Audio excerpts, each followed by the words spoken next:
Like to call to order the work session, June 16th, 2020. Due to COVID-19, the City Council meetings have restricted space for the public. This space now includes the lobby area and the conference room, where there is a monitor in each room broadcasting the live meeting. All attendees are expected to have appropriate decorum, whether you are in the council chambers, the lobby, or the conference room. Okay, with that, we're going to start our work session. City Manager, are you ready to fire off? Yes, Mr. Mayor and City Council, thank you so much. Has been done in the past for other major projects, we use work sessions as a way to inform the council before the first reading of an ordinance regarding a project. We would like to discuss this evening the details of this project, as there are many moving parts and pieces. This evening, to introduce the individuals that will be describing the project to all of you tonight, which is the North Point Apartment Project, is Carolyn Yatsuk, our Economic Development Director. Carolyn? Good evening, Mayor and City Council. The item on the agenda for the work session tonight, as Alexa stated, is the North Point Development Apartments project that is located at 163rd and Turner Road. I'd like to provide a brief overview for you tonight so you can understand the flow of the work session. So first I will introduce the applicants, and they will provide an overview of their organization, background, and experience with a brief history of their existing presence in the Kansas City area, as well as describe the proposed Belton apartment complex. And upon the conclusion of North Point's presentation, Dave Clements, our Planning and Building Director, will provide a brief overview on the project from a planning perspective and provide zoning information that was reviewed by the Planning Commission at a public hearing that was held 8th. Also here tonight is Sid Douglas, the city's economic development attorney. He will provide an overview of the plan for a commercial project and the development and performance agreement between the City of Belton and North Point Development. That ordinance is on the agenda tonight for the first reading. At this time, I would like to introduce the applicants. We have Brent Miles and Brad Haymond to discuss the apartment project. Good evening, everyone. Many of you know me. I'm Brent Miles. I'm one of the founding partners and principals at North Point. Sorry, I thought I got hit for me. Good evening. So I haven't done a public hearing in 14 weeks, so I may be a little bit rusty. So thank you all for having us. This is a project that we're excited about, we're proud of, and to do it here. Again, I'm a pretty open, blunt person. If you would have asked me 3 years ago if we were going to build apartments in Belton, I didn't think that would be a yes. Over time, and I would say, honestly, the way the direction the city is going, and I would say our relationship has changed my perspective if this is possible. So for just a brief history on us, I don't want to take too much of your time tonight. Many of you know us as North Point. Before we were founded, we were actually Briarcliff Realty. That is our roots. We started out working for Charles Garney at Briarcliff. And Briarcliff Development did most of the development at Briarcliff, but the very first project that was broke apart was Briarcliff City Apartments, and that was under Briarcliff Realty, which was owned by Nathaniel Hagedorn. For lots of reasons. Primarily, we did not want to work for someone else. We formed North Point. So the very first thing we were ever known as Briarcliff Realty DBA, North Point Development. Many people don't know that. Many people think we were started as industrial developers, and that's how we've taken off. Obviously, we've done a lot of industrial development. We're the largest private industrial developer in the country. We just happen to be based here in Kansas City. But our roots are in luxury multifamily. And why was that? Well, we thought that luxury multifamily worked really well at Briarcliff. And if you can believe this, most people would not finance luxury multifamily at Briarcliff. They said it's not Johnson County. So we asked about 20 Kansas Cityans to fund us. We did Briarcliff with Kansas City money and did our apartments with Kansas City money because we couldn't get any of the large institutional banks or REITs to fund us. We had to have people that knew that Briarcliff was high quality, and this was something that the Northland needed, but it was close to downtown. That's an important factor because I know at Planning Commission we were asked, I know we're going to be asked tonight, what do we still own and why? Why did we sell Briarcliff? One, it was part of our unwinding from Briarcliff Development Company, but two, that's the money that we used to buy the land in Riverside Horizons. And lots of industrial developers called us and said, you apartment kids have no idea how to do industrial development. And we may have said, it's a box with a lid, we can figure it out. And that's how we got started. So I just want to address that head on. We build apartments, we hold apartments, but we also sell apartments, and it depends on the circumstance, and I can walk you through any of those circumstances. But the very first one, why did we sell? We got an offer. As they say, we couldn't resist. We took the money and bought 1,200 acres of flat ground in Riverside Horizons and built a speculative building 155,000 feet, which at the time we thought was massive, and turned out to be, it wasn't too massive. So we're selective in why we go where we go. If you look at our map, and Brad's going to talk primarily about the project, but I'm going to tell you about the overview of why we do what we do. We do not do projects, we do not build and develop in Johnson County. We do not build and develop primarily in pockets that have been overdeveloped, because we'll never win on a price war, because we use local Kansas City money, and what we build is a luxury product. And when you build a luxury product, you're probably at top of market, and you cannot be at top of market and be cheapest. That equation never works. So we look at little pockets that we can, I'll say, get into that have maybe a barrier entry, or that people are just simply overlooking. So we did Briarcliff. Charles was not going to sell to anybody but Nathaniel. That was a barrier to entry. Then everybody said, well, you can't do apartments in Parkville. We did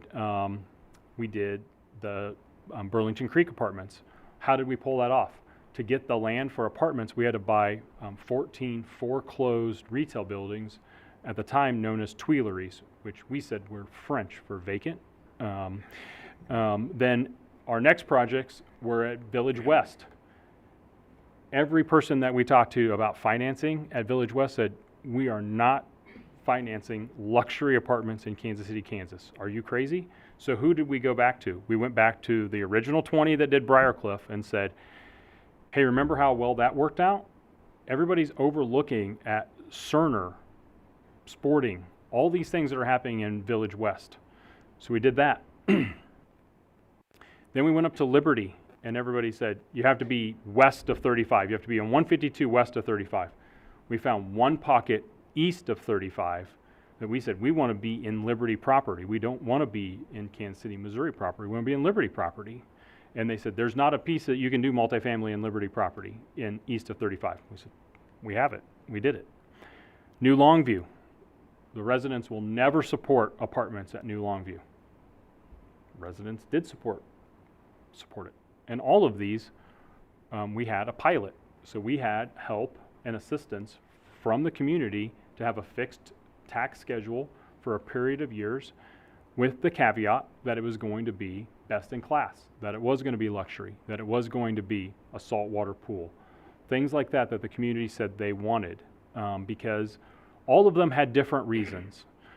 Village West, for example, Kansas City, Kansas, almost verbatim said, we have retail, and we have Cerner, and we have housing, but we don't have housing like Johnson County, and we need to surge that. And we think the best thing to do to surge it is to put 500 new residents in an apartment who are going to be living in a luxury apartment, because we know that people buy a house or build a house 3 to 5 miles from where they get established. So if we can get them established in an apartment and show them how great the Piper School District is, and show them how great our shopping is, and they become sporting Kansas City season ticket holders and take their kids at the time to T-Bones, then we think that there is a higher chance that those people are going to build and live in houses in our community.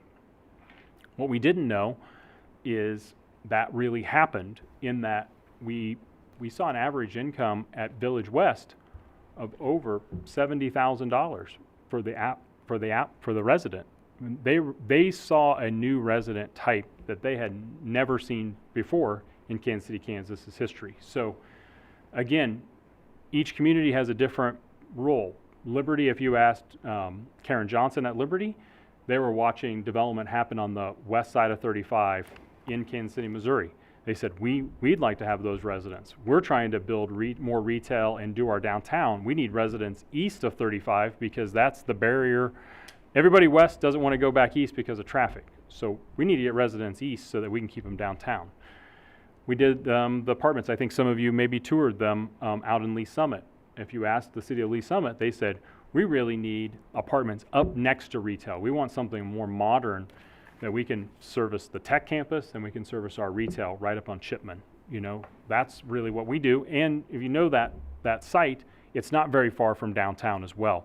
The people that live in apartments and these apartments in particular, are what I call renters by choice. So these are people that are saying, I can buy a house right now, but I choose not to buy a house right now. I'm willing to pay this rent because I want to go to work, I want to go to the gym, I want to take a shower, and I want to go out with my friends and family, pre-COVID.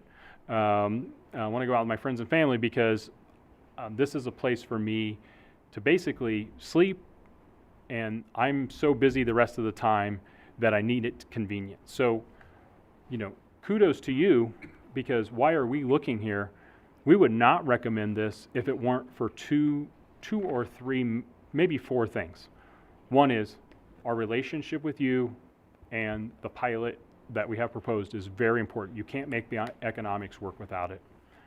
Two, you've done a really good job with your school district. I think it's a secret that no one knows, and I think that once we get folks here, they're going to realize how great a community you have and school you have. Three, you have great retail. I know that retail can always be better, but if you look at the folks who are going to be living here, the things like Freddy's, the things like Five Guys, a new grocery store, a nice Quick Trip, all of those things, Academy Sports, all of those things are factors of why people choose to live in these apartments. And then, and last but not least, is that you're going to be adding, we're going to talk about it later, but you're going to be adding thousands of new jobs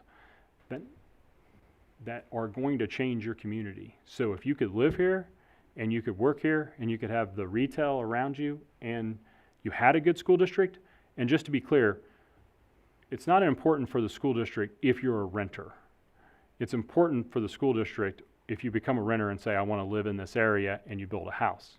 We probably only have 8 to 10 school-aged children that would live in this whole complex. And that's a factor of design and lots of other things. So that's the story. That's how we look at the world and how we look at this site and how we look at this project. And I think it could be, I think we're pioneering, but I think 5 years from now, people will say, oh my God, those guys were just on the forefront, because we have an intimate knowledge that I would say other people don't have. We know the jobs that are going to be created, and we've seen what you guys, how you roll up your sleeves as a city, and I think you're just at the tip of the iceberg of where you're going, and we want to be part of that. So I didn't follow the presentation at all. Multifamily experience, you see, this is a combination of things that we've developed. When we sell, most times we stay on as the manager, so it's still our folks that are managing them. It's typically a matter of capital. Whoever is in that capital might say, for example, Lee Summit, they might say, you know, we have an offer, and how do we view that offer? Well, we would make money. Do I have a place to put that money? Do you want to put that money in the Belton project? I think I do. I think we can't turn down that offer. Are you still going to manage it? And the city asked us that. Are you still going to manage it? Yes, we're going to still manage it. We have a long-term agreement on management. So it's not going to look anything different than what you'd see if you walked into Lee Summit tomorrow. It just might have different capital that's behind it, because those folks that are local Kansas City and that we've continued to put in projects are rolling their money into things, not like Southview, that's Northwestern Mutual, but like these apartments, or what we're doing at Bannister, or some other apartments. So I just thought I'd address that head on, and I'm happy to answer any questions about that. So Brad is going to take over. Brad is actually the head of all the design and construction of our whole multifamily platform. So all the things that we talk about that we've built, that's been Brad and his team. So Brad, I'll let you take over, and we'll talk a little bit about the project itself. Thank you, Brent. I'll let you drive. So the first couple of slides, many of you have probably already seen this, but the first one just kind of talks about some of the development of the multifamily that we've had around the city. This one is covering, so every year there's a Apartment Association of Kansas City awards that are given out. So these are just some of the great awards that our management team has collected over the years. So, you know, we're super proud of our management Brad, side. I have to say it, we call it apartment prom. They come home with like 12 awards every year. Every community has this challenge that they're going to beat the other communities on. You know, best maintained, best leasing agent, best manager, best owner. So We tend to do very well at this event every year. So it's just a reflection of how good our staff is and just how much energy and care that they put into our facilities as well too. So let's talk a little bit about the site. So what we're proposing is a total of 6 apartment buildings and an independent clubhouse. So we have the buildings, the first 2 that are pushed closer to the street to kind of give that just that presence, street presence right along the street, and then the rest of the 4 tucked back around it. And then the clubhouse and amenity areas there in the center. So the clubhouse, we talk about the amenity package is top notch. And so this includes heated pool, in-house fitness center, mailroom that's integrated into the clubhouse with a package room. We usually contract with a massage therapist as well too that comes and does massages that you can schedule. So, I mean, you can, the one in Lee Summit actually has a, what they call a blowout bar. Essentially, it's a full salon, and somebody comes in and you can schedule and just go over to the clubhouse and get your haircut if you want to. So, you know, these really have continued to evolve as amenities go, and we really try to keep it to where if you wanted to, you only would have to leave the complex for work, and anymore with the work from home, you might not ever leave. So we try to do that to really get a community sense as well too.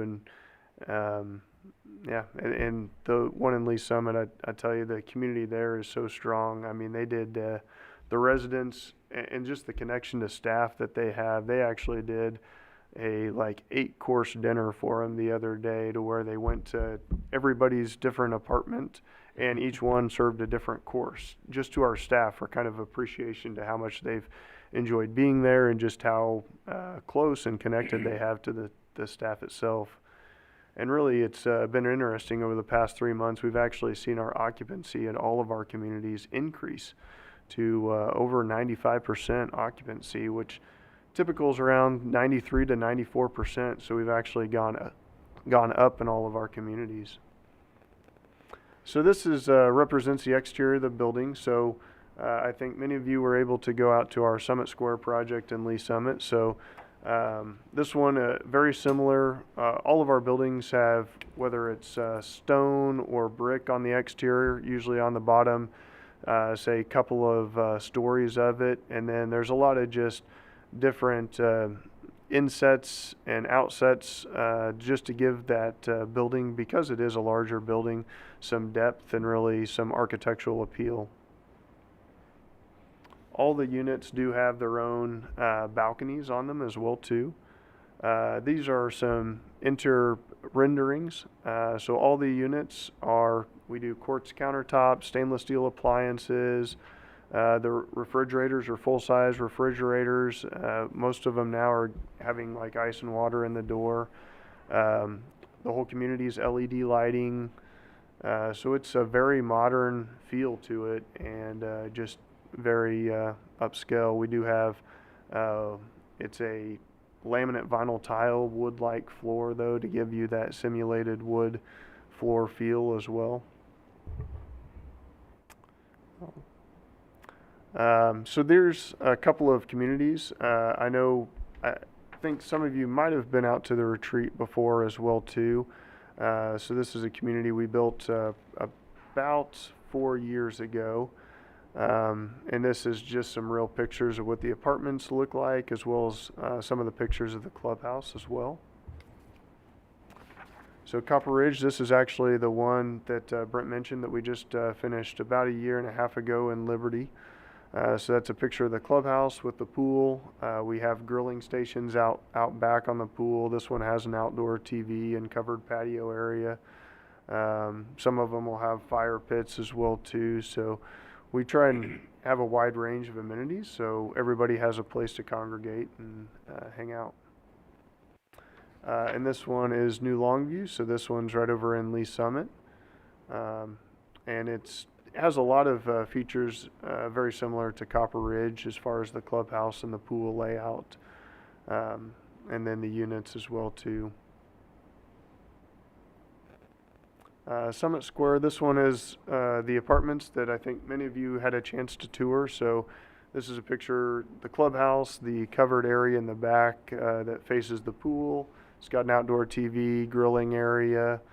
The pool has a little fountains to them, and then I think many of you got to see the model units as well too, to kind of see how they're decorated inside the units.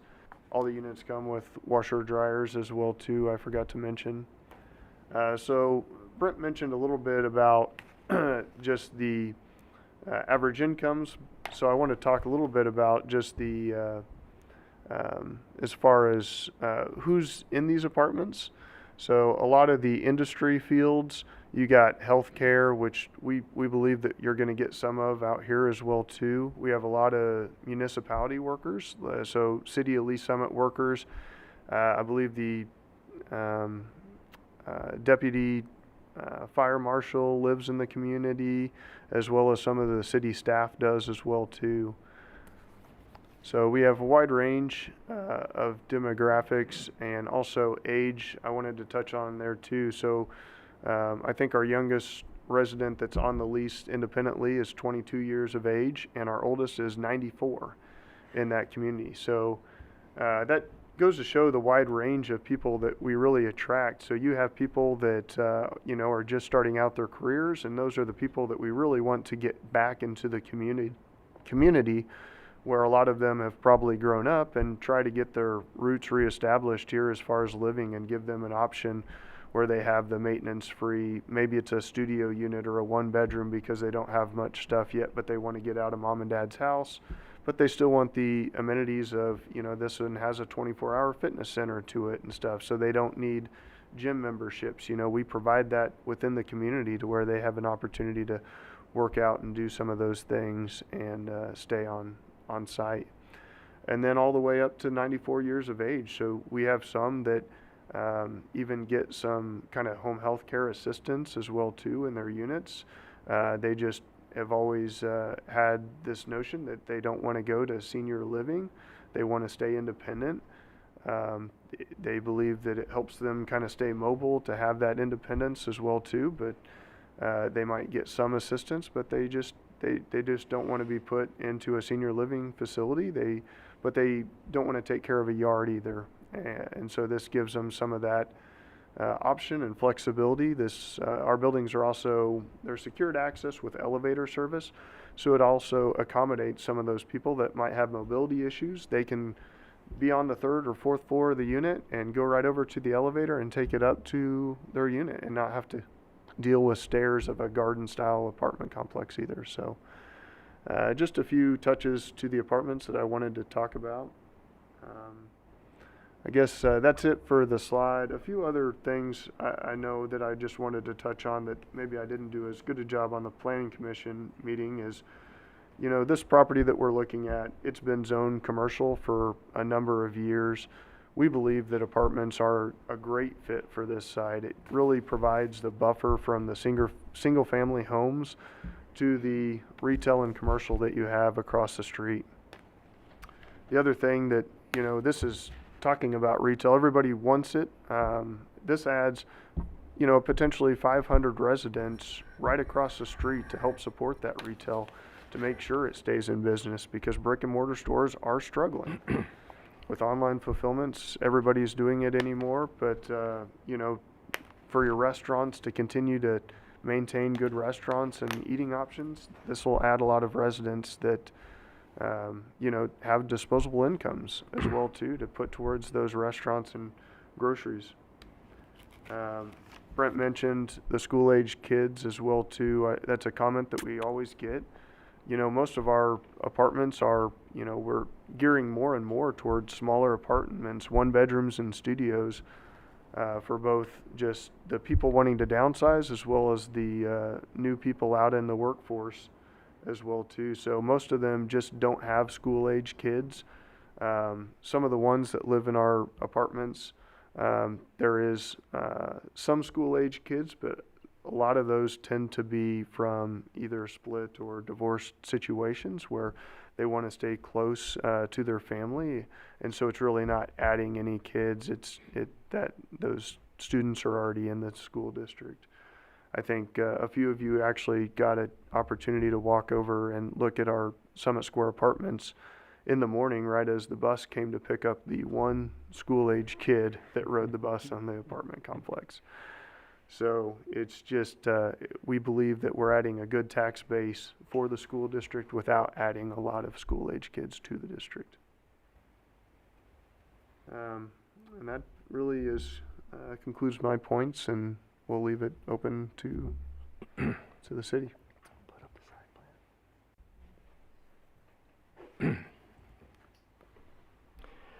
Thank you. I'm going to talk about some of the technical aspects of the plan and the Planning Commission recommendation. The Planning Commission convened a public hearing on Monday, June 8th, pursuant to public notice and notice to adjoining property owners to consider this rezoning from existing C2 commercial to a R3A planned unit development for 322 apartments on this 11.64 acre site.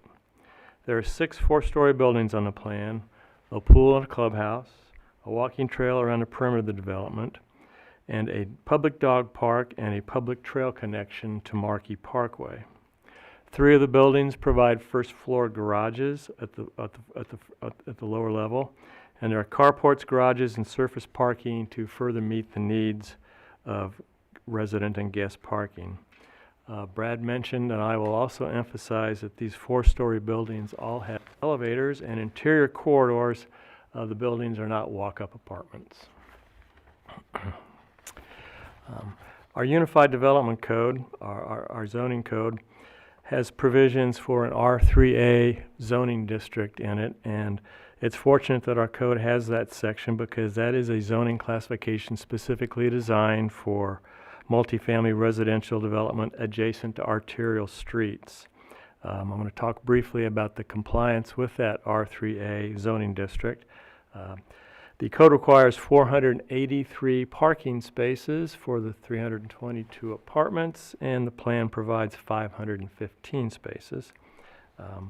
In terms of required yards and setbacks, there is a 30-foot setback required on the front yard, and as Brad mentioned, the buildings abutting 163rd Street are proposed at a 20-foot setback. It's a request for a 10-foot exception in order to orient those buildings closer to the street and provide more of an urban feel and urban edge along 163rd Street.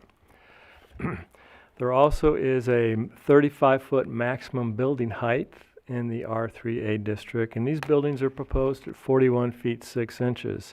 Now, that increase in height is primarily due to the taller ceilings in the garage and the higher ceilings in the units. So that's the purpose of the 6-foot exception for building height. Required open space is very nicely done on the plan. Our code requires 30%, and there is a 40% open space provided. Our Unified Development Code also has provisions for a planned unit development. A PUD is intended to encourage creative development with unified design, features, and amenities, and it really is the most important overlay district to have with a plan of this nature. Now, as to the building design, Brad touched on this. The building provides a good quality mix of materials. It provides an attractive architectural design. The building features changes in building materials, contrasts, columns, balconies, offsets, and other methods of articulation that provide a great variety of design and an appealing architectural feel. Primary materials are masonry, brick, cement siding, and transparent glass. I should speak briefly about the landscaping plan. A preliminary landscaping plan was submitted with the plan. The landscaping plan exceeds the 30% landscaping requirements of our code and provides required shade trees, parking lot landscaping, and street trees. Our Unified Development Code also requires a utility plan be submitted with a preliminary development plan. The plan provides preliminary information on water and sanitary service for the site. That was reviewed and found to be sufficient and adequate for those public utility needs. Always important is to discuss stormwater management. This property, fortunately, is in the Marquis Regional Detention Watershed. That's the large detention basin that is behind the coal store. This detention area provides stormwater management facilities for a large geographic area and certainly has sufficient capacity for the runoff from this plan. Another important finding by the Planning Commission was compliance with the comprehensive plan. The comprehensive plan has a housing goal of encouraging high-quality residential development and locating medium and high-density residential development near employment centers along arterial streets. And that is exactly what this plan does. The Planning Commission believed that meeting this goal indicates it's reasonable to allow the change from the commercial land use designation that the future land use plan has. I'll just conclude and state that the Planning Commission did address and make the appropriate findings of fact as required by the code. Those are summarized in the council communication sheet. I will not go over all 8 or 9 of those, but the Planning Commission made appropriate findings to support the rezoning and recommends approval to the City Council by a 5-to-1 vote. Thank you.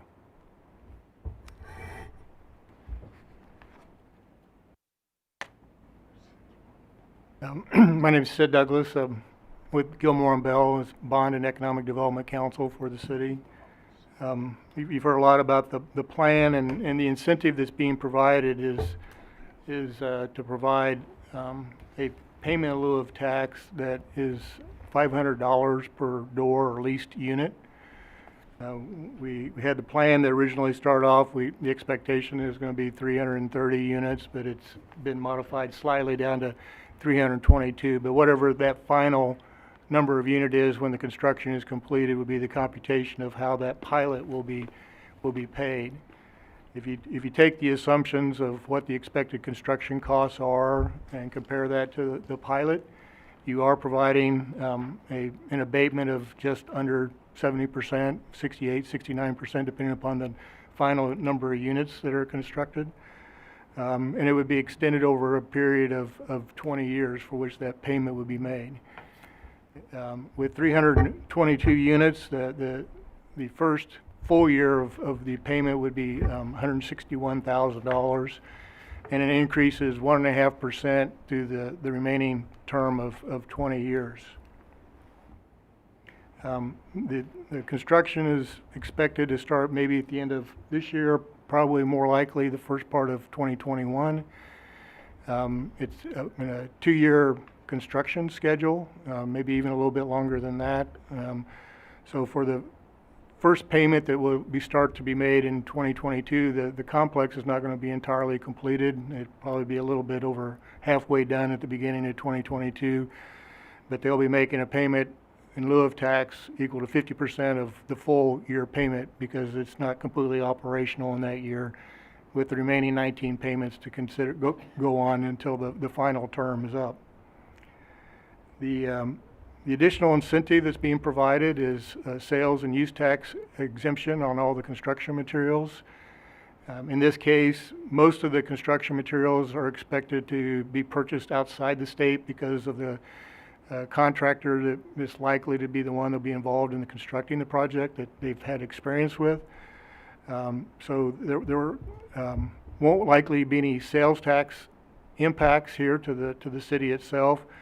There will be some use taxes that will be paid to the state and the county for or would otherwise been paid to the state or the county.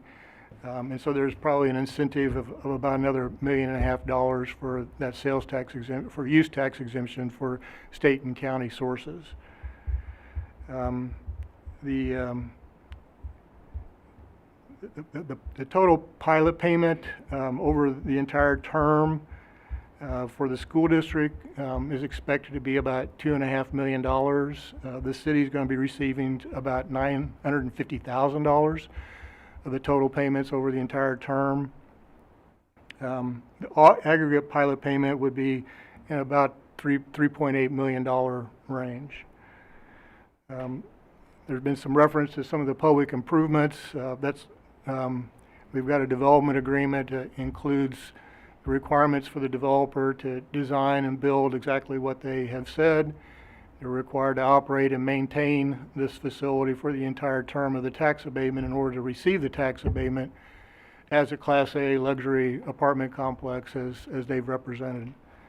Some of the comments and the requirements that Dave made reference to from the Planning Commission have also been incorporated into the development agreement as an exhibit, as a requirement for them to how to build and maintain and operate, and what the expectation is for this facility as constructed. There are some public improvements contemplated. There's a dog park. There's a trail that will connect the complex, including their perimeter walking trail, to the Belton Nexus Trail. That likely will include the construction of at least one, maybe two bridges to connect into that trail. They'll be responsible for maintaining that during the term of the agreement. The dog park will also have vehicular access to it. The city and the developer will be sharing those costs. The developer will be paying for the materials to provide that access, and the city will be providing the labor in order to actually construct that. And they'll share in those maintenance costs, in those operating costs, or the construction costs that way.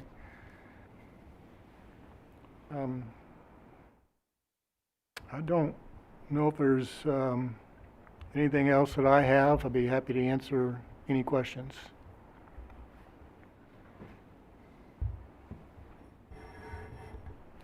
And that does conclude the information session for the work session. So yes, as he stated, all of us are happy to answer any questions. Questions? Okay. Councilman Clark. The only question I have is looking at your site map. It says that we are rezoning 11.5 acres, but the site map says 18 point something is what was surveyed. So I'm just trying to figure out if that was that whole parcel and you're only taking part of that, or but Yes, I saw 18 point something twice on your site maps. That is correct. Our apartments are only just over 11 acres. The other section is not going to be purchased for the apartments. Well, the site map didn't show any other land. That's why I was just wondering, making sure that we have the right numbers in there. I think those need to be addressed then.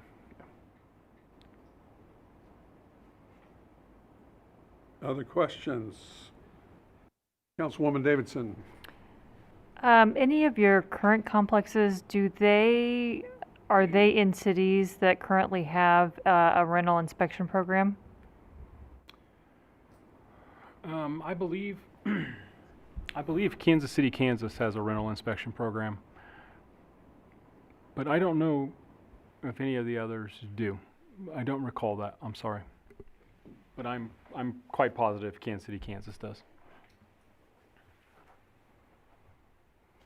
Thank you. That's a good question. Yes. Anybody else? Councilman Savage. Sure. Got a couple. Dave, you mentioned 20-foot setback for what reason? That you're in lieu of the 30, it's the part that's against the road? Yeah, those are the buildings that front up to 163rd Street, and we wanted to move them forward and have, and you can see it on the, you can't, it doesn't show the sidewalk. We wanted to have a sidewalk connection from the front of the building out to the Nexus Trail, so to kind of give it kind of an urban edge with the sidewalk connection, and so bringing it closer to 20 feet kind of unified the landscaping and the feel of that. 20 foot for 4 or 5 stories? I counted them earlier and I forgot what I counted. 4 stories. Mm-hmm. Is not much. Is that 20 foot back from our utility easement? Is that what that's showing right there, or what's that 20 From the edge foot of the back right from? of way, which would be approximately the edge of the sidewalk. Yeah, that's what I thought. That's gonna be tight.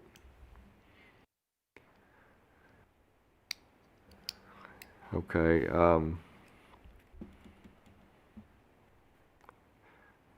Sid, did I understand you to say that over the 20-year period, it's gonna generate 950,000 to this, or, yeah, 950,000 to the city? Approximately $950,000, yes, for over the full 20 years. What's the cost of this, cost share for the, entrance to the dog park possibilities, and what's the amount of the maintenance that's gonna be responsible, or the city's gonna be responsible for? What's the numbers? Annually, or for 20 years would be good too. I don't know, I don't have those numbers. And, excuse me, Councilman Savage, so sorry, hold on. Yes, we're currently looking at the location of where these would be located. This is an overview of the plan.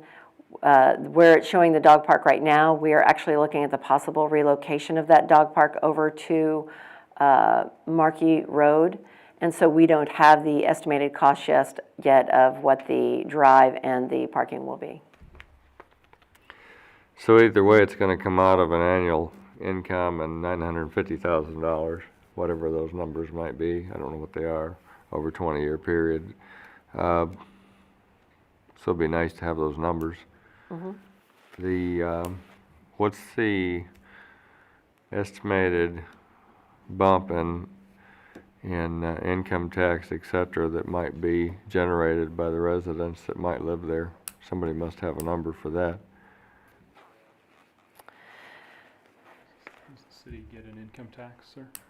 So I think he's referring to what the personal property tax would be for individuals that would move into the facility. So for like the estimated cost for if somebody owns a car and what that average is and what that would generate in property tax.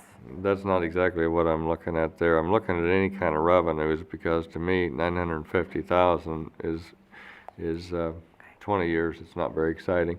So what are we talking? And we're estimating these folks might be shopping, they might be eating, they might. Where's the dollars?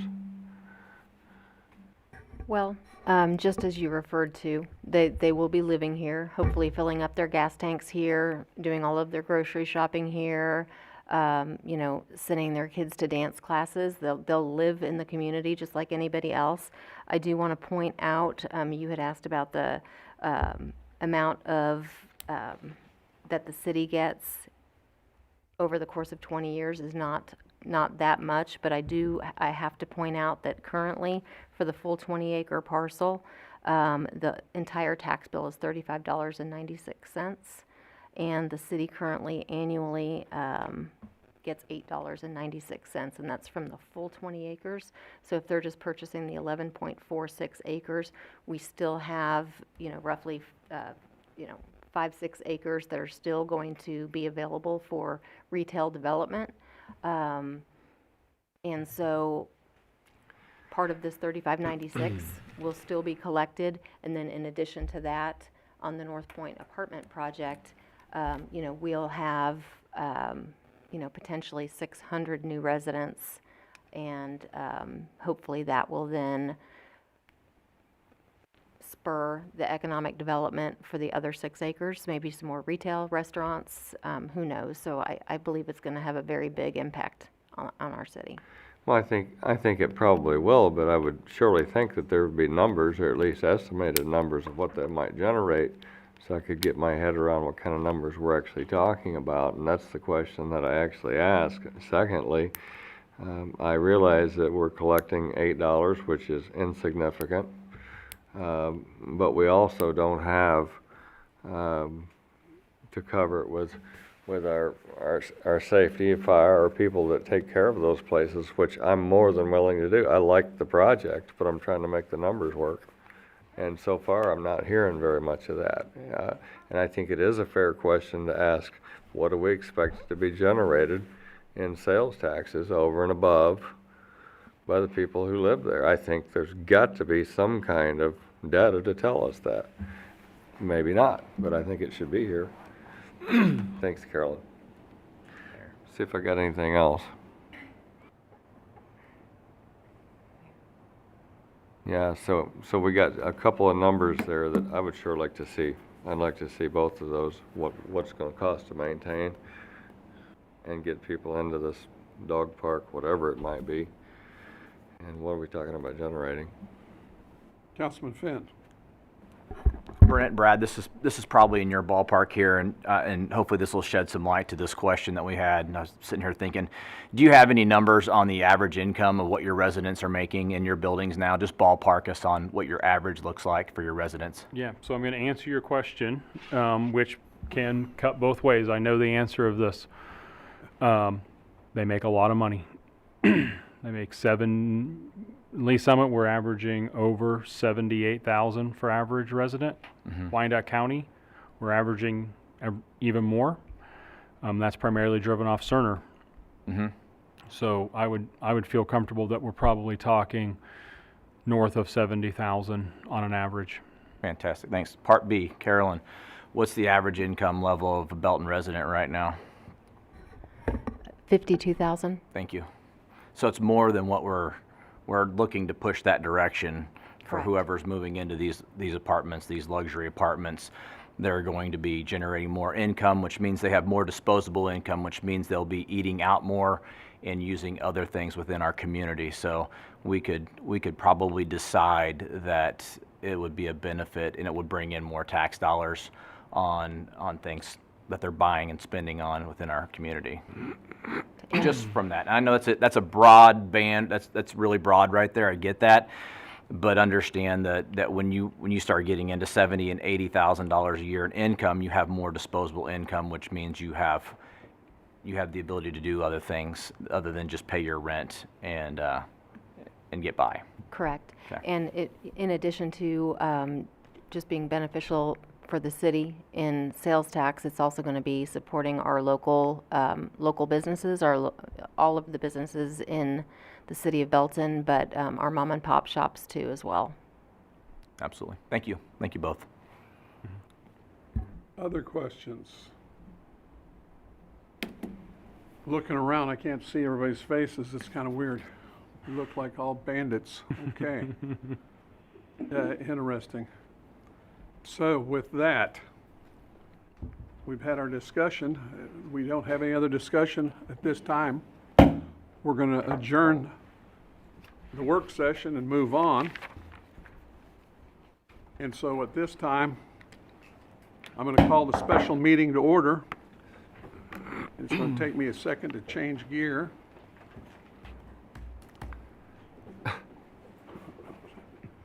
Are you ready for a break, Councilman? For the pledge. Okay. Okay. No, actually, we'll do the pledge with Councilwoman Peak.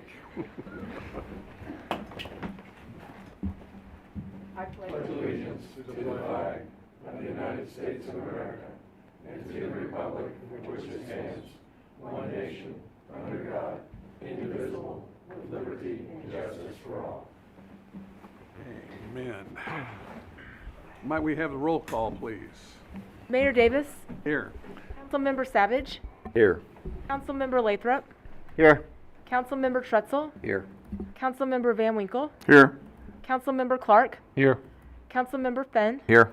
Councilmember Davidson, Here. Councilmember Peak. Here. All right, consent agenda. One motion, non-debatable, to approve the recommendations noted Any member of the council may ask for an item be taken from the consent agenda for discussion and separate action. Present. Motion and a second. Discussion. Seeing none. All in favor? Aye. Opposed? That motion passes. Going on. Personal appearances. We have Mr. Miles back again, North Point Development. I never left, Mayor. Okay. Where have you been? Okay. Well, thank you. Again, we'll shift gears here a little bit and wanted to give you an update. I wish I had a better excuse. Your next council meeting is my wife's birthday, and I make one promise: I don't travel or have a hearing on one date, and you just happen to hit it this year. So congratulations. She's turning 29 again for the 18th time. So I wanted to give you all just a little bit. I know you all live in the community, you drive by it, you see it. I couldn't be more pleased with Southview. I thought we would do well. I thought it would be a good project, but what it's turned into and what it's going to be even a year from now, I don't think that any of us had that in our wildest dreams. So I'm just so proud of it. So I'm here tonight to give you a quick update. You're going to obviously start seeing some further approvals of buildings, and we'll fill your planning commissions and council agendas over the next 60 days here with stuff. But wanted you to hear right from me that I do appreciate the partnership. You trusted us. We promised that we would deliver, and that delivery is happening daily out at this park, and I'm just really proud of it. So just to give you a quick update, this doesn't look exactly like the plan that we thought it was going to be. We thought building 1 was probably going to look like that, and then building 2 and building 3. I would say, and I know that this is potentially offensive, I think that when it was said and done, I think one major concern I heard was the docks facing the residents on Allen Avenue, and I fought hard to get that approval, and then ended up that wasn't really what happened. And so they're seeing the ends of the building and not the docks. So I think the plan might actually be a little bit better when it was all said and done. We thought we'd build 5 or 6 buildings. It ended up being 3 buildings. I never guess right on what it's going to look like or be, and I'm now still batting 100 or about 1,000 on not being right. So it seems like it's been a long time. It didn't really hit me until this next slide, just how short it had been. I'll show you just here in a second, but we thought we would build about 2.2 million square feet. It's going to come in about 1.8. Well, why didn't we live up to our promise? Both buildings 2 and 3 have an expansion capability. The companies that are looking at leasing both of those need room to grow. They want to be here for 10 to 20 years and want this to be their home. So we said, this is what you need for the first 10, and you may need more in the first 10, but we're building this and designing it in a way that you can be here for a really long time. We want you to be in the community a really long time, primarily because if you look at particular in building 3, that they plan on putting a large capital investment in the building, and they do not want that to go away. They want to be able to maintain that. So I thought probably over 5 or 7 years, we'd probably hit 1,500 jobs. I think we're going to surpass 1,500 jobs in a very, very quick way. I think by the end of 21, if we don't have north of 2,100 jobs, I would be highly surprised. I think that will happen, which is amazing. So if you add our 107 million that we've put in, or are putting in now, and then what the tenants are putting inside those buildings, obviously you're up there at $175 million. $175 million, I'm not just saying it for effect, $175 million on a foreclosed golf course 3 years ago. That's a pretty unbelievable amount of money that's been spent. So there's not an electrician, painter, carpenter, steelworker in the metro that isn't happy about us putting $175 million into that thing. If you look at the site, and where we, in the timeline, Carolyn, on the pictures and just kind of how we've progressed. We just took some snippets from drone photos. March of 2019, that's us playing in the mud and scraping it, to today. That's not a very long period of time. So that 175 million that I talk about, by this time next year, all of that money will be sitting in that park. It will all have spent. So thank you, Milwaukee, for being the home of Northwestern Mutual and giving us $100 and some million to put in the city of Belton. That's pretty unbelievable. So I know you see it. I know that you drove by one day and there wasn't a building, and you drove by 3 days later and there was a building, and then you drove by 6 weeks later and there's another building, and in about another 6 months, around Christmas time, you're going to see the roof on Building 3, which is pretty amazing to see all of this happen. So I just wanted to give you an overview, hear it directly from me. Thank you. We have a great partnership. For those of you who don't know, every Thursday morning, for those Seinfeld fans, I call it the airing of the grievances. Alexa tells me what I haven't done right this week, and I never tell her what the staff hasn't done right this week. I just take my lumps. But honestly, we connect for 30 to 45 minutes every Thursday. We hardly ever miss it. And we talk about what's going to come up this week and problems that we're having. Sometimes we cause them. Most times we cause them. But I think that is really good of how we maintain our relationship. Nothing ever festers. There's nothing that gets said on those calls that is, everything is open. I didn't really like how that went. Our inspector, and we never have an inspection problem here, honestly. Our inspector is awesome here. But I think we just really work well together. We work well with Dave. We work well with Carolyn. We work well with all the public works staff, finance staff. We just have a really great relationship.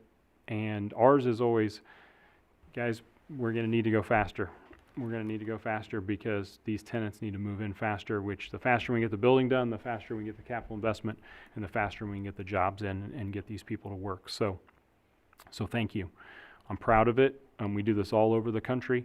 This is one of the best success stories we've had anywhere in the country, to put this amount of square footage and jobs and capital investment in such a short period of time, especially given the story with the golf course and everything.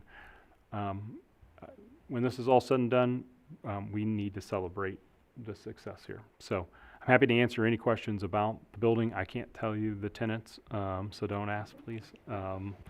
Confidentiality is in blood. So, but I'm really pleased with how it's turned out, and it's just been a big success story. Questions?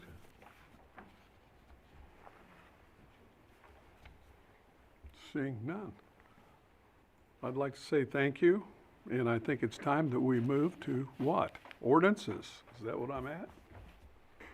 I've got so many pages right now. Thank you.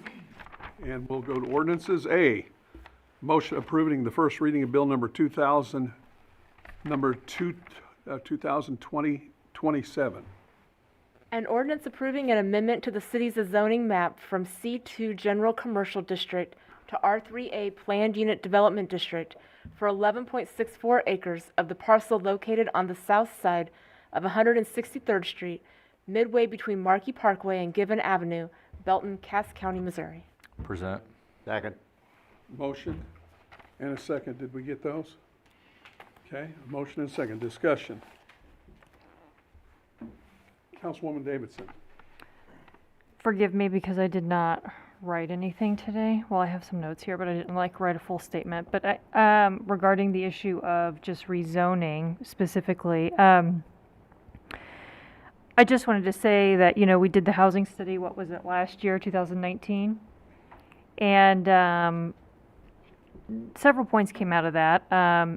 One being that our population growth was mostly flat, but there was a need for all different types of housing, multifamily, single-family homes, low-income housing, you name it. We were in need of all of it. I'm in favor of rezoning this. I think that an apartment complex is actually a good buffer in that area. And if I were a homeowner over there, I would much rather back up to an apartment complex than another retail establishment. That's just my thoughts on it.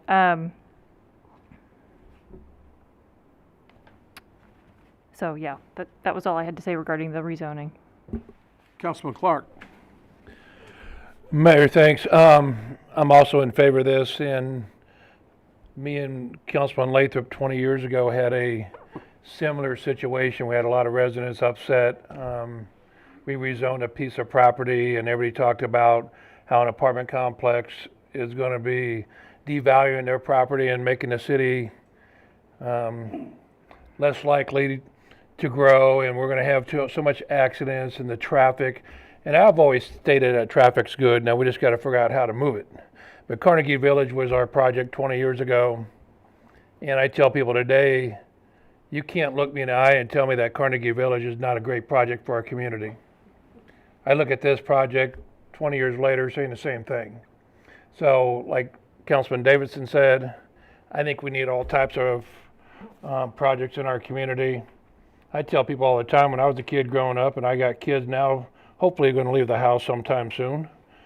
If they want to stay in the area, there'd be a nice place for them to go. So as a citizen of 45 years in Belton, I'm excited about the project, and yes, I'm in favor of it. Councilman Finn.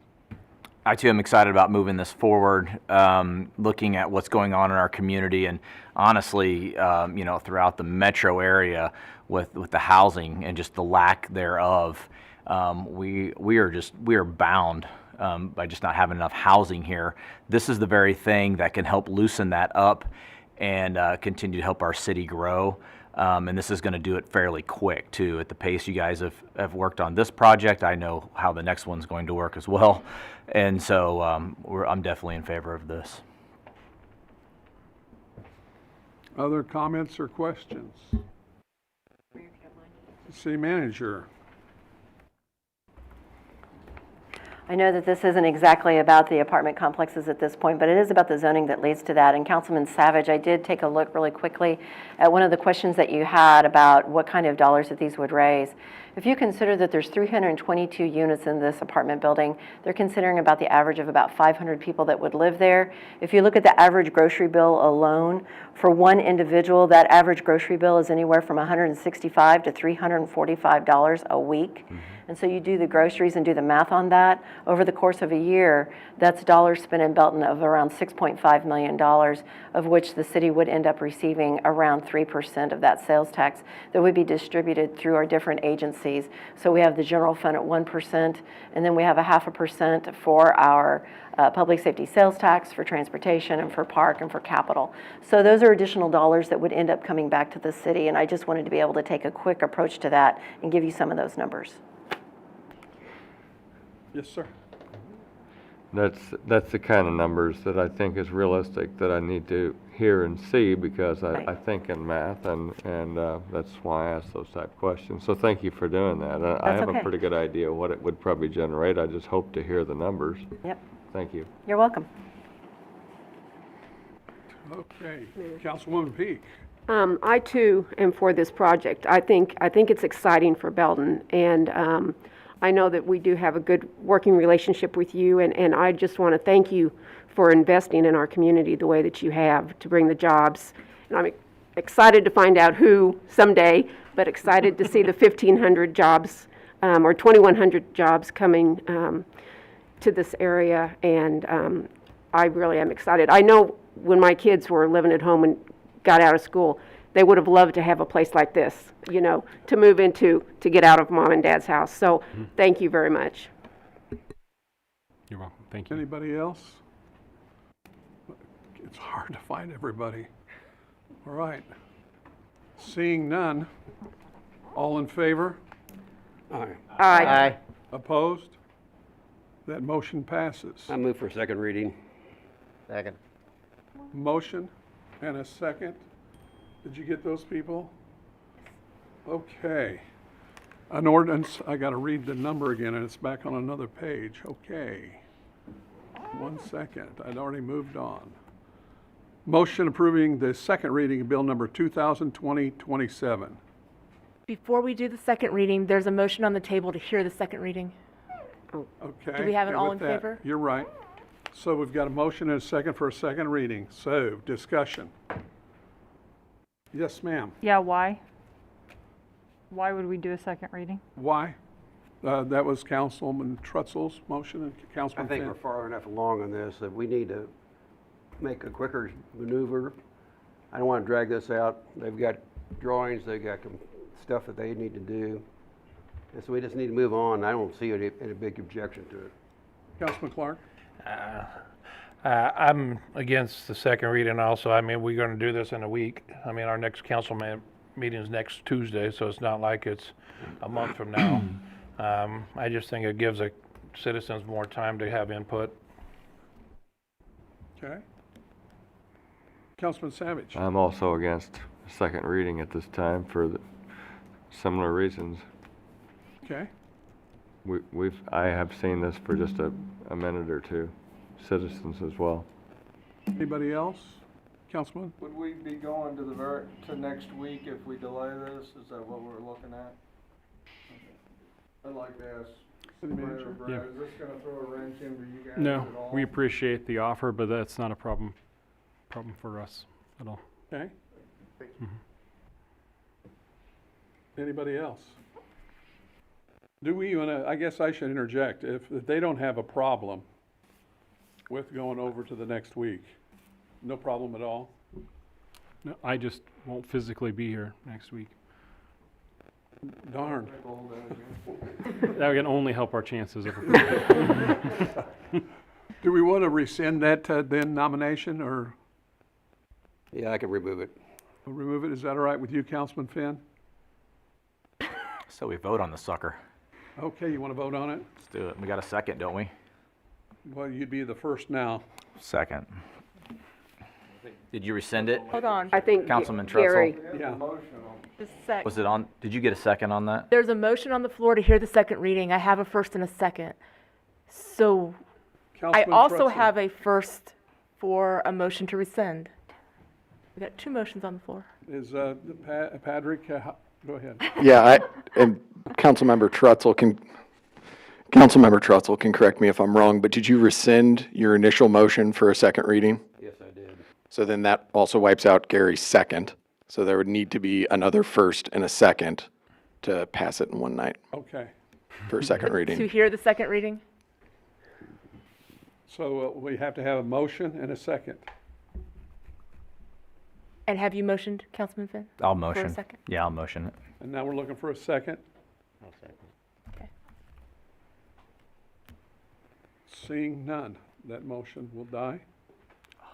And we'll No, come back. No, you'll need to call for the vote. Oh, I didn't hear him. He's, Discuss or vote that motion. okay, let's discuss it. Well, I think we've all pretty well said I your guess things. I'll just say that I'm in favor of the project, but I think it can wait until next Tuesday to pass, and that's what I'll vote no. Okay, Brian's got his hand. Ryan. I'm interested to know what's going to change between now and next Tuesday. We've looked at this for how long and looked at the opportunity here and what needs to happen.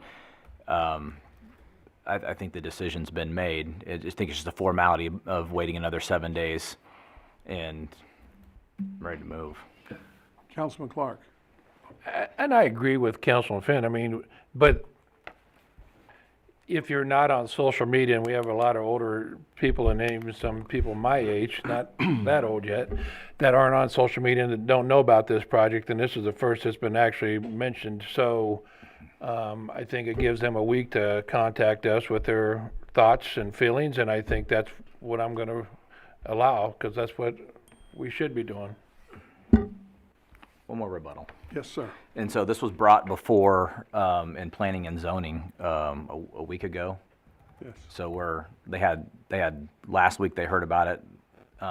Did we talk about it on Tuesday last week? I forget. I've got to hit my head. We No. did not talk about it last week on Tuesday. We had another week, and then it's been brought tonight. So I've been contacted by several constituents about this project, and so I feel like it's out there.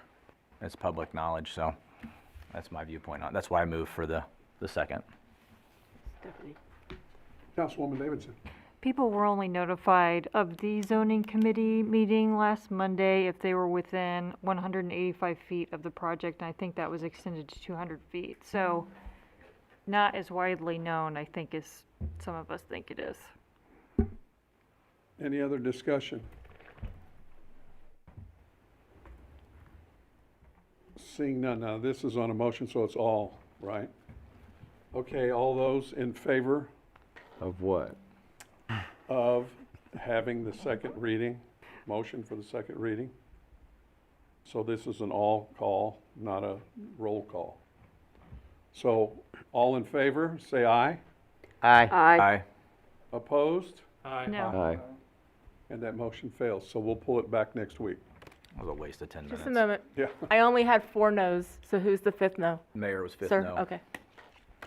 And those 4, just to make sure I get it correct. I voted no. Thank you, gotcha. Thanks. Okay, moving on, thank you. B, a motion approving the first reading of bill number 2020-28. An ordinance approving a plan for a commercial project and a development and performance agreement between the City of Belton, Missouri and North Point Development LLC, and authorizing certain agreements and other actions by the city. Present. Second. Motion and second. Discussion. Councilwoman I Davidson. guess I'm going first. So I just talked about how I'm in favor of the rezoning. However, when it comes to this specific project, I think the biggest impediment that I have personally is the incentives package. I think it's too much, and I think it's easy to say, hey, you know, on this land, we were only getting $38 or whatever it was, $38.50. And now over the next 20 years, we're gonna have $950,000. Now, I know everybody up here has been here as long as I have, so you know that $950,000 isn't squat when we've passed Prop S and Prop R for, you know, storm sewer and our roads. We just increased our water rates to help pay for some of that infrastructure. None of that's going to get any better with this project. You know, it's not like every person you bring on to the water plan is, you know, paying for themselves and also paying enough to cover, you know, any damages that they would incur over the use of our infrastructure. So while I love the project, I love the use of this land for an apartment complex. I like what it can do for Belton. I feel like as the token millennial up here, this is something that I would personally be very attracted to. I just cannot get past the incentives package. So that's where I am personally. Comments or questions? Anybody else? I'd like to go back myself and talk about the significance of the numbers. The golf course and this point, I think it tells the whole story. How many years back does, let's say the apartment complex, how many years does that go back, the 3596? I think it's been zoned that way since 95. 95. So are we willing to wait another 25 years, 30 years to have an opportunity like this as it comes around?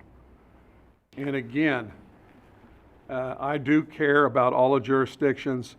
My whole thing is that again, we already know that the numbers are where we're gonna get money everywhere is through the sales tax and the effect that they're gonna have in the community. And these people are great partners. I wish we didn't have to give anything to anybody anytime. But the reality is that it doesn't work that way. It does not work where people just land and say, we're going to do this and we're going to pay you everything you want. It does not work that way. Anywhere, anytime. It just does not work. So again, I am on the side of this. Councilman Clark, you raise your hand? Whenever you're done, Mayor. Yes, sir. Go ahead. I didn't want to cut you off. I didn't mean that. My only question to you, Mayor, is any other taxing jurisdictions submitted any comments?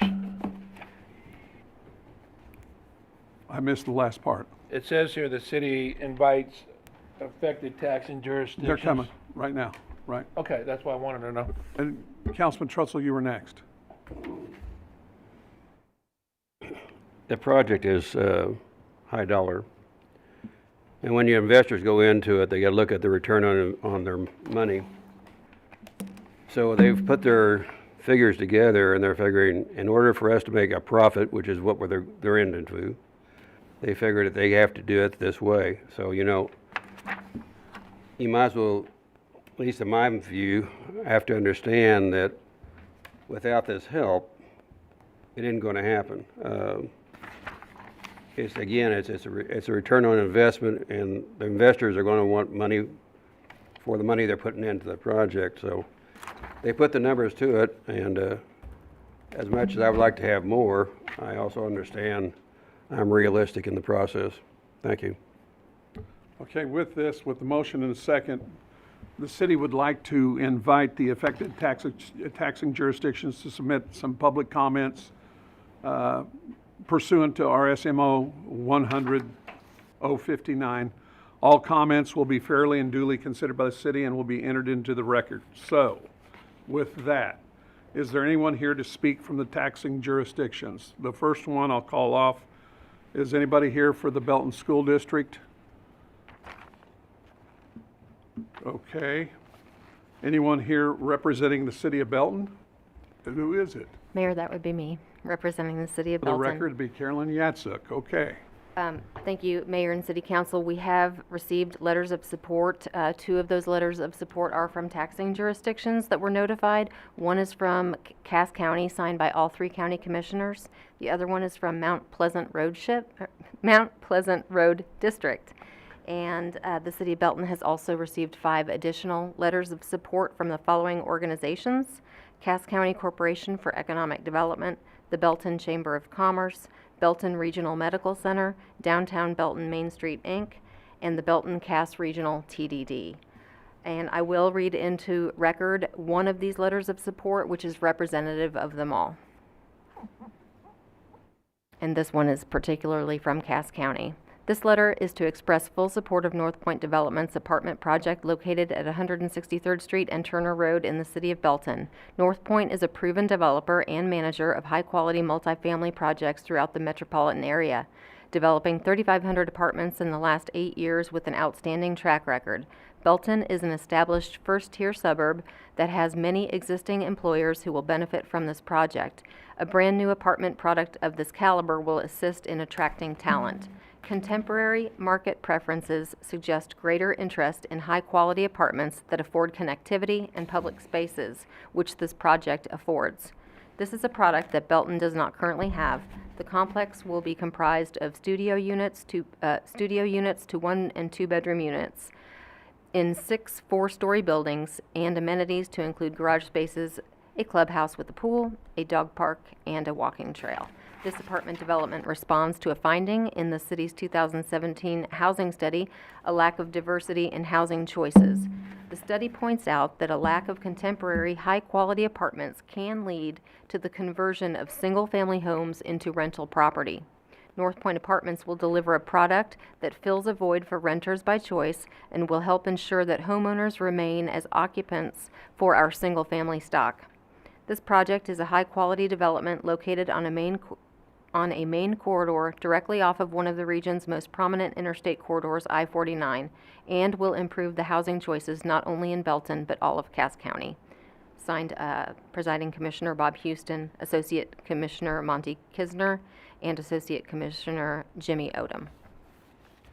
Carolyn, on behalf of the rest of the districts as well, I do think you need to read the letter because they are a taxing jurisdiction from the road district. Okay. All right, so this one is from Mount Pleasant Township Special Road District. And as I stated before, it's representative This letter is to express full support of North Point Development's apartment project located at 163rd Street and Turner Road in the city of Belton. North Point is a proven developer and manager of high-quality multifamily projects throughout the metropolitan area, developing 3,500 apartments in the last 8 years with an outstanding track record. Belton is an established first-tier community that has many existing employers who will benefit from this project. A brand new apartment product of this caliber will assist in attracting talent. Contemporary market preferences suggest greater interest in high-quality apartments that afford connectivity and public spaces, which this project affords. This is a product that Belton does not currently have. The complex will be comprised of studio units, 1 and 2 bedrooms, in 6 4-story buildings and amenities including garage spaces, a clubhouse with a pool, public dog park, and a walking trail. This apartment development responds to a finding in the city's 2017 housing study, a lack of diversity in housing choices. The study points out that a lack of contemporary, high-quality apartments can lead to the conversion of single-family homes to rental property. North Point Apartments will deliver a product that fills a void for renters by choice and will help to ensure that homeowners remain as occupants of our single-family stock. This project is a high-quality development located on a main corridor directly off of one of the region's most prominent interstate corridors, I-49, and will improve the housing choices not only in Belton, but all of Cass County. Sincerely, Gary Mallory, Presiding Commissioner, Mount Pleasant Township Special Road District.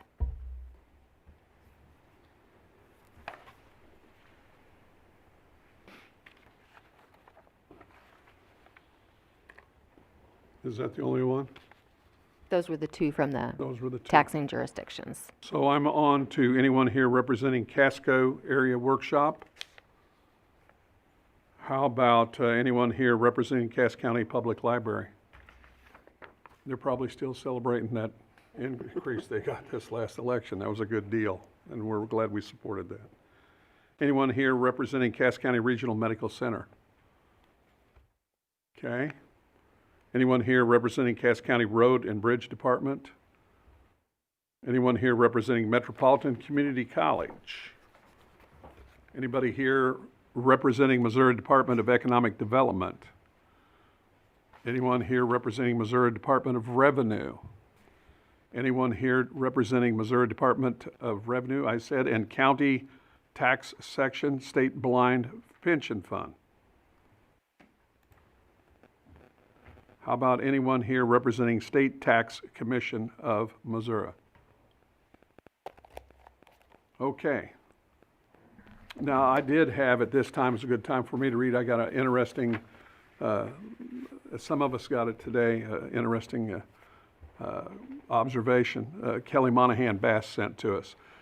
Based off studies done and my long experience of being involved in the community, it's time for this type and level of housing options for young professionals, young families, and those seniors looking for a complete all-encompassed life of maintenance-free and access to amenity space. This is a great option for young professionals while professionals returning to a community they grew up in and or the parents live in. We currently do not have that as an option. And while we aren't Lee Summit or Johnson County, can we provide quality living and amenities that those communities offer? And she's saying it's time. So one of the things that I thought about is that one size doesn't fit all.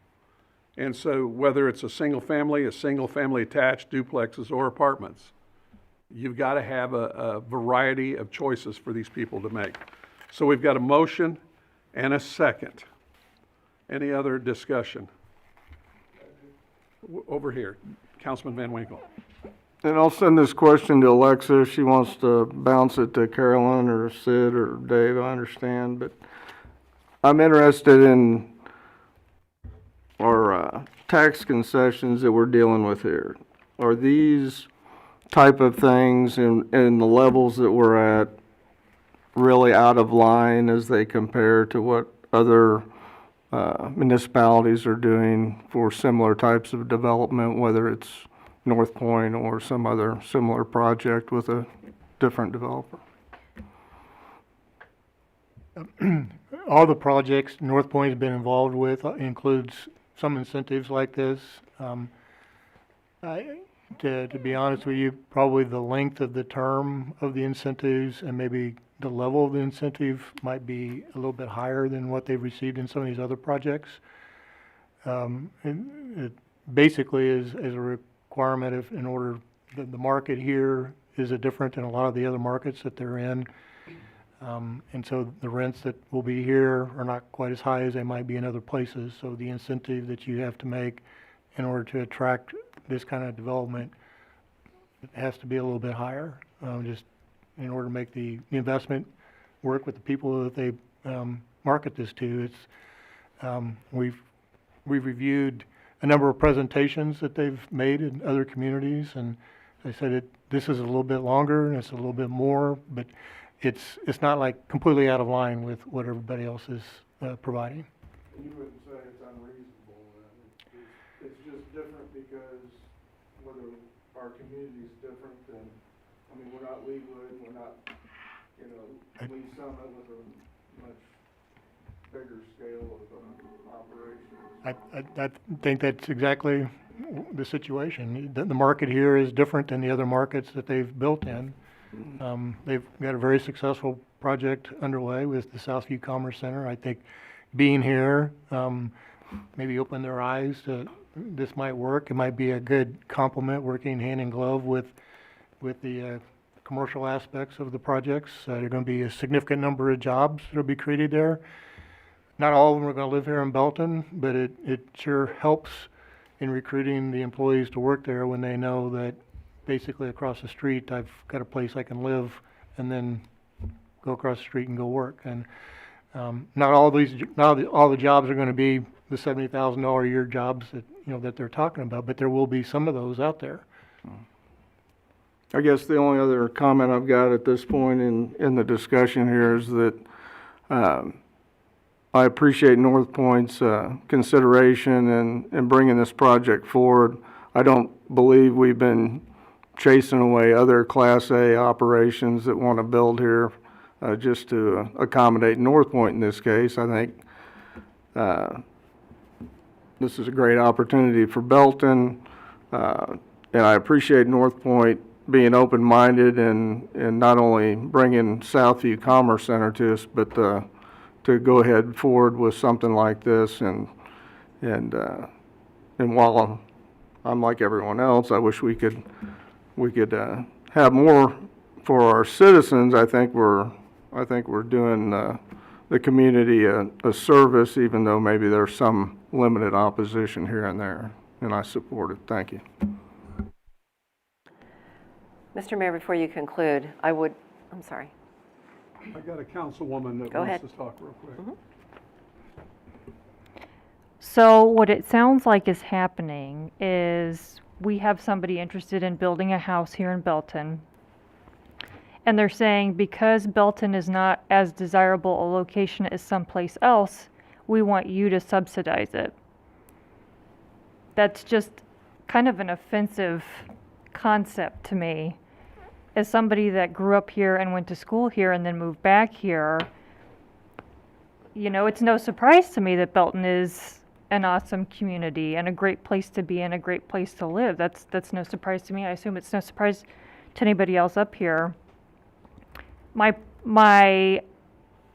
beef is not the proposal, the apartment complex. My beef is that, also I should say, I'm not opposed to incentives. I've certainly voted for extensions to TIFs while I've been here. But it's been put in front of us as this is the proposal, take it or leave it. We've had, no negotiations. We couldn't have said, hey, instead of 20 years, how about 10 years? It's 20 years, take it or leave it, this is the deal. And oh, by the way, Belton's not as desirable a location, so we need you guys to help offset those costs for us. I feel like our initial investment with North Point was the Southview Commerce Center. And I feel like, based on what you've said this evening, that we've more than proven ourselves, capable and willing partners in that. We've put our skin in the game. And so I just wish there would have been a little bit more negotiation or give and take on this one. That's all. Mayor? Yes. I can actually provide some additional information to that and state that there was a lot more give and take, Councilwoman Davidson.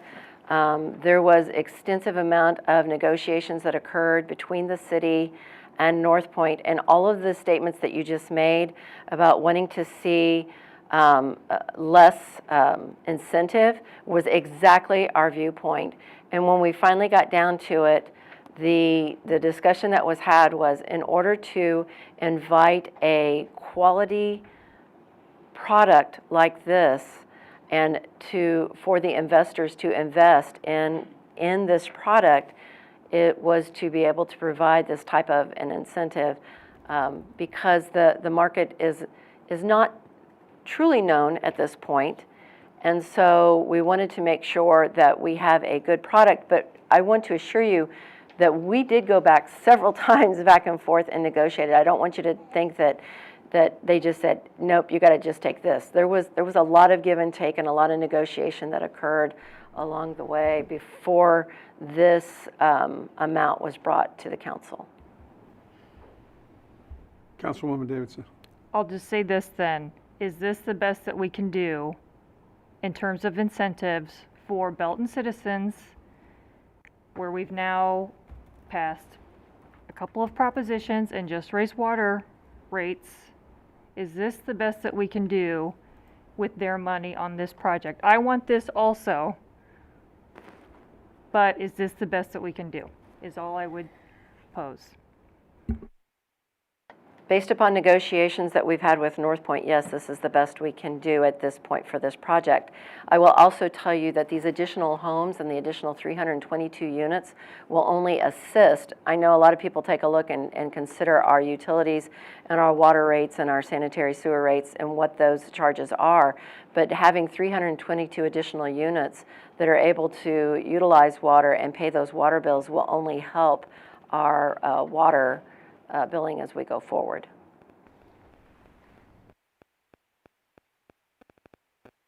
Councilman Savage. That raised a question, and I think I've asked it probably somewhere else at some point, but will the residents be paying retail rates for water sewer per individual apartment complex, or are they going to be buying wholesale? I am so sorry, Councilman Savage. I know that we talked about that the day that we went and toured the apartments, and I can't remember. I believe we did talk about it, and I don't either, but I kind of think it's time we know that right now. So maybe we'll have to discuss around table for a little bit. I'm going to have to get back to you on that. I don't know how that will be calculated. My apologies. Well, Brent, you wanted to say something? Unless you guys are totally different than any other place we've ever been, we pay retail, Okay. buy it wholesale. I live in one of these, and I know that we pay retail. I pay KCMO water. Well, I think it's getting so close here right now in consideration for support and non-support, et cetera. I think it's very important. So I would say put it on the table. It's going to be retail to be considered as retail customers. So if that's not okay, then which I believe we just heard it was okay. From our perspective, it would only have to be retail. Okay, that's good. Okay, thank you. What you were going to say, Councilman? Yeah. And finally, Mr. Mayor, if you don't mind, one of the things is that as you led into this to hear from the taxing jurisdictions, where the city invited those jurisdictions to submit public comments, because we did get 2 formal letters from them. I think it's important that if the council wants to view those letters, I understand that they were read into the record, but should anyone want to view them, Carolyn has them available, and she's going to turn them into the clerk. If you want to see them, we're happy to share.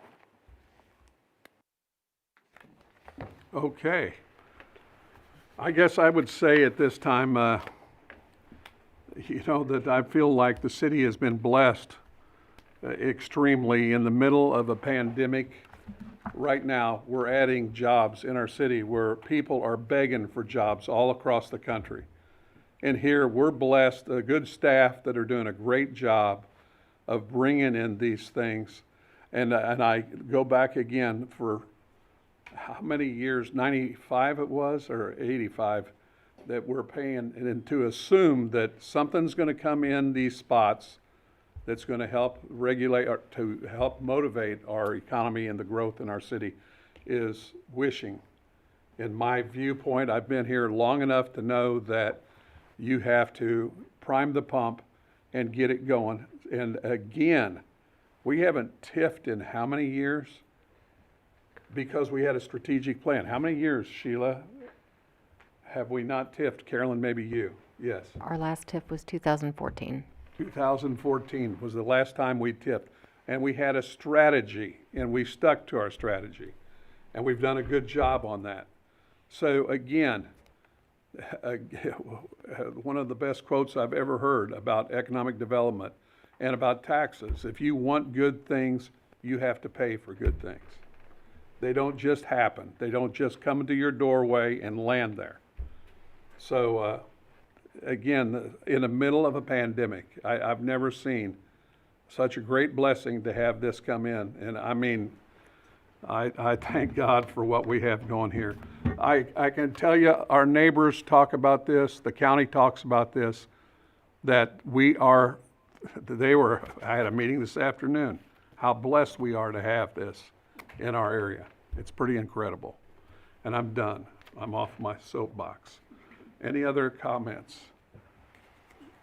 Seeing none. And this is an all in favor? Aye. Opposed? No. And so one no, and that motion passes. C, a motion approving both readings of Bill number 2020-29. An ordinance approving a public service agreement between Oates Incorporated and the City of Belton, Missouri to provide site transportation for individuals to and from the Belton Senior Center. Second. Motion and a second. Any discussion? I'm getting a sore neck looking around here. No, there's no discussion at all? Seeing none. All in favor? Aye. Opposed? That motion passes. Move for second reading. Second. Motion and a second for a second reading. Discussion. Seeing none. All in favor? Aye. Opposed? That motion passes. C, a motion approving the second reading of Bill number 2020-29. An ordinance approving a public service agreement between Oates Incorporated and the City of Belton, Missouri to provide site transportation for individuals to and from the Belton Senior Center. Second. Motion and second. Discussion. Councilman Clark. I read somewhere they used to have a 3-day service and someone paid for that. Yes, but that's separate from this service. This is the service to provide transportation to our seniors to and from the senior center. And so that's what this contract is. Later on in the year, you will receive a contract that the City of Belton pays for a shopping day for Belton seniors, 1 day per month. We had an individual that was an insurance company that underwrote that and provided 2 additional days per month. That individual has contacted Oates and told them they will no longer underwrite that, and so those 2 additional days will end. However, the city's 1 day a month is not ending, and so that will still continue, and that contract comes up for renewal, I believe I want to say September, October. I just know it's this fall. I thought I read something in our minutes about that this time, or was that in your Friday? That was in my Friday notes. Okay. Any other discussion? Seeing none. Mayor Davis, Aye. Councilmember Savage, Aye. Davidson, Aye. Trutzel, Aye. Van Winkle, Aye. Lathrop, Aye. Finn, Aye. Clark, Aye. Peak. Aye. Motion passes. Resolutions. We have any resolutions this No, evening? Mayor, there are no resolutions this evening. City Council Liaison, Park, Councilwoman Davidson. Are you sure you want to turn on my microphone? Just kidding. Okay. Okay. So the outdoor water park has been very busy. The Summer Rec League started last night with over 200 local youth participating. Marquee Park hosted the Top Gun Elite Softball Tournament this past weekend with 6 states represented. Staff continues to work outside the norm to manage these COVID-19 guidelines, and the High Blue Wellness Center members are happy to be back. And then in addition to that, just a reminder that you can reserve any of our park shelters for just $12.50 per hour. Minimum of 2-hour booking. You can call 816-348-7400 to book, or you can stop by High Blue Wellness Center. You can purchase your season pass now for priority access to the outdoor water park. Season passes are on sale at the High Blue Wellness Center for Belton, Raymore, and Peculiar residents only. You must have proof of residency, a photo ID required for purchase. Swim lessons are returning to High Blue in June, and you can sign up at www.teamsideline.com/Belton. You can still sign up for session 2, which is July 6th through August 29th for ages 6 months and up. All sessions are held at the indoor pool within High Blue Wellness Center, and early bird rates are $59 and the regular rate is $64. Just a reminder that Memorial Station is accepting bookings for your special event. You can call 816-348-7400 extension 7452 to schedule a tour. And then Hy-Vee Summerfest has been rescheduled, and it's now 2 days. Mark your calendars for August 21st through the 22nd at Memorial Park. We plan to welcome back the Jones and Company Carnival, and we'll feature a few bands and fireworks on Saturday evening.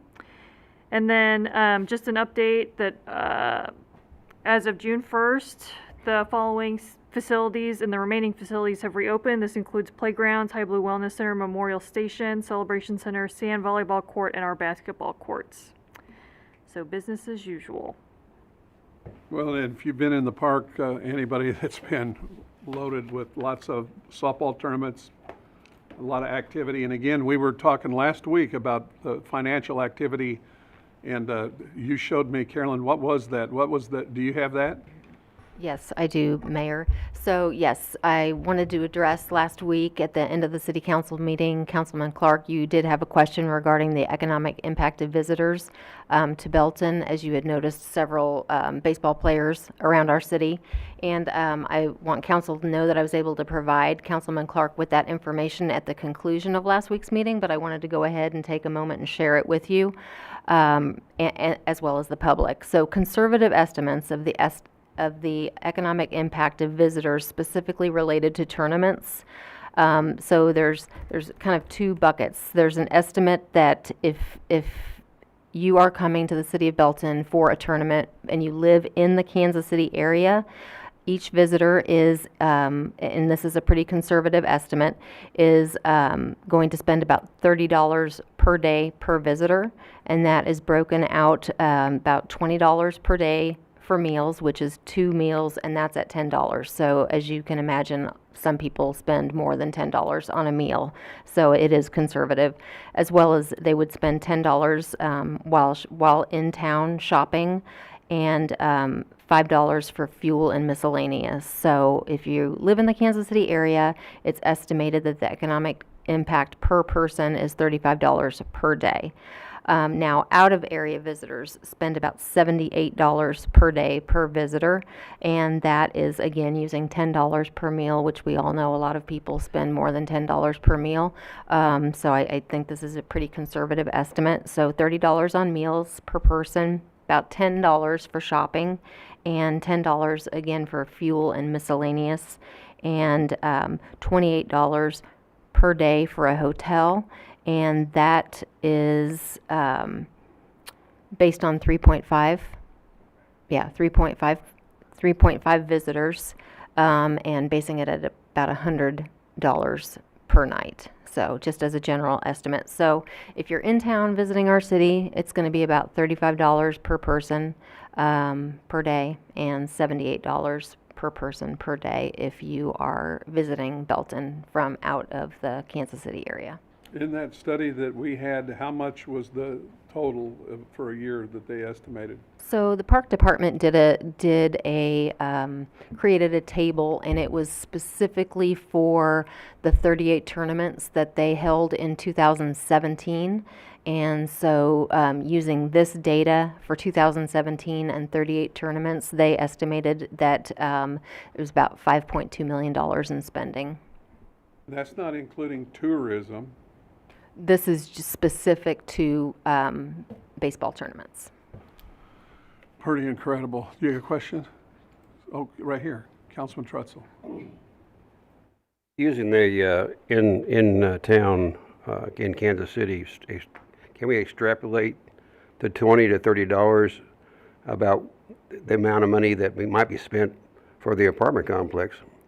For the number of people there, you might be able to extrapolate $20 or $30 times 300 per day. Absolutely. I intend to do my research, and I will have the economic impact for the apartments at our next council meeting. Councilman Finn, what did you have? You had a number for the North Point project. What was that impact? It was over 52 million in payroll a year, average income, salary.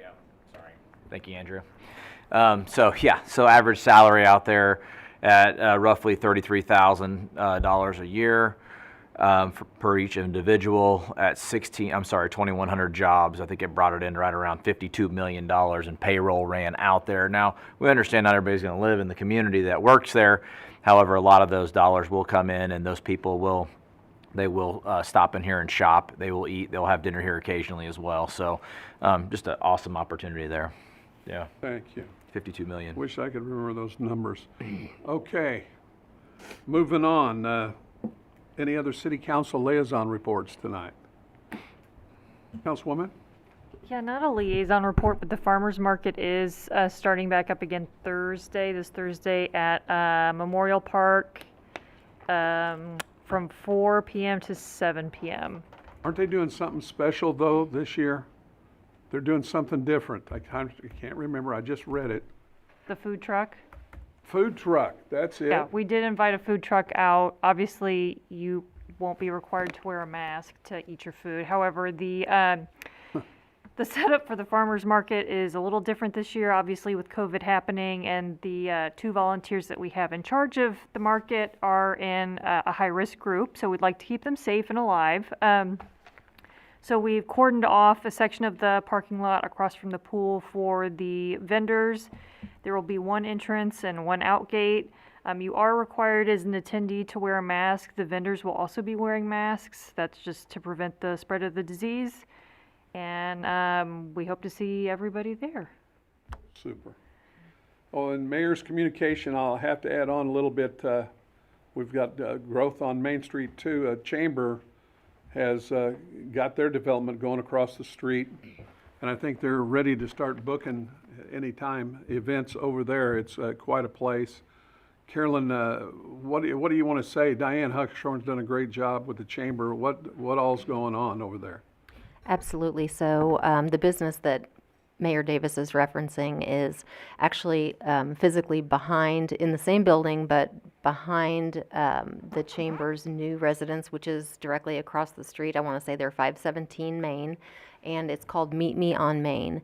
And it is a place where you can rent out to have private functions, whether it be, a small wedding, shower, or actual meetings if you have a conference. And there's not a whole lot of meeting space, I think we're all aware here in the city of Belton, and I want to say that the fire marshal gave a capacity of 70 people, but obviously COVID might affect that. But yeah, it's called Meet Me on Main, and so if anybody's interested, there's also a small office that is for rent that anybody can rent out.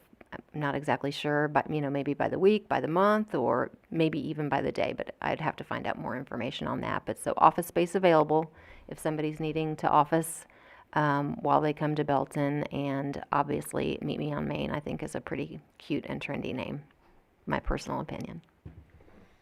Another mayor's communication is about the COVID. I know that our emergency manager chief is over here, and I don't know if you're going to talk about that tonight, but I will interject in the beginning. Of course, the governor has changed we're phasing, but our numbers, you've still got to do the safe distancing. I can't believe that people still they just go in great groups. You've seen in Lake of the Ozarks, and the effect that that's had, that a few people have contracted the virus. What are we up to, Chief? 109, I think the report was today. And what would you say, any kind of advice or any kind of feelings about what we have to watch out for and dangers? And The numbers in Cass County, we do have 109 positive cases that have been identified since March in Cass County, and unfortunately, 8 deaths. It is good, however, that we have remained at those 8 for the last couple of weeks now. So that is the good side. Keep getting questions quite often from organizations or businesses or special events wanting to know what the rules are for them to be able to operate. And with the governor's latest ruling that there would be no rules, it opens things up. He says that the state is open for business, and so there are no laws, there are no rules, there are guidelines. Those guidelines are not enforceable. It's up to local governments if they want to pass any rules. But the state has guidelines, and those guidelines are just basically to practice social distancing and wear masks if appropriate or if someone wants to. So those are the rules or the guidelines that we are asking people to follow, is to just be smart and be practical and practice good hygiene and social distancing. And I will tell you that this mask makes me realize the importance of breath mints. Oh, yeah. Oh, yeah. And if you're a coffee drinker, you're really in trouble. Absolutely. And I'm saying that, thank you, Chief. You did a good job there. City Manager's report. Thank you, Mayor. I'll just bring the attention to the council of the meetings that are coming up. We do have another meeting again next Tuesday. And if you have any questions, don't hesitate to ever let me know. I will continue to try to do our weekly Friday updates that started originally as an update for COVID and all things that were changing every 30 seconds. And so it's nice now to just provide an update. So I will continue to try to provide those updates to you. And then we only have one update and input tonight from Department, and Police Chief James Person has an update for us. Just prior to the meeting, I was on a phone call with Dr. Underwood. We talked about graduation. The high school graduation will be the 27th, Saturday the 27th. There will actually be 2 graduations because of the number of students and the number of spectators that are anticipated. The event will be at Southwick Stadium. The stadium holds about 4,000 people. With social distancing, they figure that the most that they could get in there would be 1,600 at a time. So they have split the class in 2. There will be one graduation at 8:30 and another graduation at 11. We will be assisting with police and emergency management personnel, their event, getting people in and back out again, and then back in and then back out again. So that's what is planned there. Each ceremony should take about an hour with time in between to clear the lots and then get folks back in again. If there is inclement weather, they have set the next day, Sunday the 28th, at the same time for the graduations to be on the 28th. If there is inclement weather, they will also be live streaming the event, and so if it's too hot, or if someone is ill, or if they don't feel comfortable in the large gatherings, they will be able to live stream the event and watch it at home. Just as an addition to his, they also requested an ambulance, so since it may be hot, they've requested an ambulance, so we're gonna provide that, two people on an ambulance to stand by through the duration of both services as well. Councilman Clark, you were going to say something? I was just gonna ask, Chief, if Mr. Clark must not be talking this year then. He can't In our be. 3-hour graduations the last couple of years, so. The superintendent guaranteed me that it would be an hour because they do know that they need to have the two ceremonies. And our folks are meeting on Thursday with Mr. Clark to, obviously not your relative. Nope. But, and they will be working on the program and on getting the folks in and out. But it is, the superintendent's plan is to have a 1-hour ceremony. So from the time they start until the time they get back out again. Have been appreciated last year too. Okay. You have anything else? No. Other business? Anybody have any other business? Okay. With that, I'd entertain a motion to enter executive session to discuss matters pertaining to legal actions according to Missouri State Statute 610-0211, and to discuss matters pertaining to negotiated contracts according to Missouri State Statute 610-0212, and that the record be closed and the meeting be adjourned from there. So moved. Second. Motion and second. Discussion. Seeing none. Councilmember Savage, Aye. Trutzel, Aye. Davidson, Aye. Lathrop, Aye. Van Winkle, Aye. Peak, Aye. Finn, Aye. Clark, Aye. Mayor Davis. Aye. And we are adjourned, and we'll take a quick break and be right back here.